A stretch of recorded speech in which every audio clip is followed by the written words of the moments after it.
അച്ഛാ അച്ഛാ ധ്യാനിക്കുമ്പോ ശല്യപ്പെടുത്തരുത്.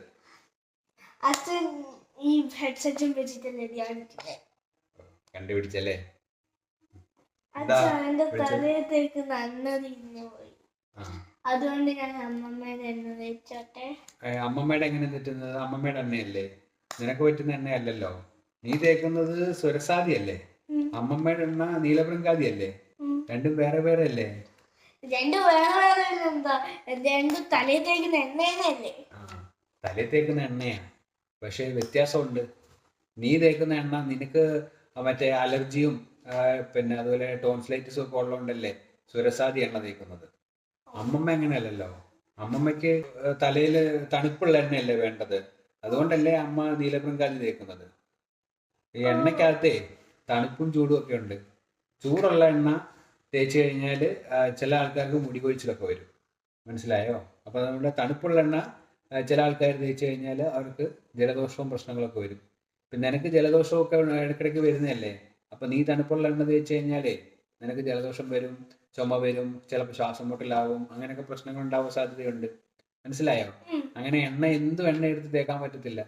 എണ്ണ എന്ന് പറയുമ്പോൾ തലയിൽ തേക്കുന്ന എണ്ണ നമ്മുടെ ശരീരപ്രകൃതി അനുസരിച്ച് നമ്മുടെ രോഗാവസ്ഥ അനുസരിച്ച് വേണം നമ്മൾ ചെയ്യാൻ. അല്ലാതെ ചുമ്മാ എന്തെങ്കിലുമൊക്കെ ഇട്ടിട്ട് എണ്ണ കാച്ചി തേച്ച് കഴിഞ്ഞാലേ ചിലപ്പോൾ നല്ല പണി കിട്ടും, മനസ്സിലായോ?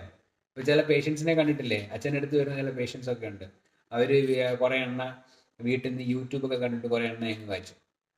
കുറേ കറ്റാർവാഴ ഇടും, കുറച്ച് നീലും അമരി ഇടും, പിന്നെ കുറച്ച് പേര് ചെമ്പരത്തി ഇടും, പിന്നെ കുറച്ച് പേര് നെല്ലിക്ക ചേർക്കും.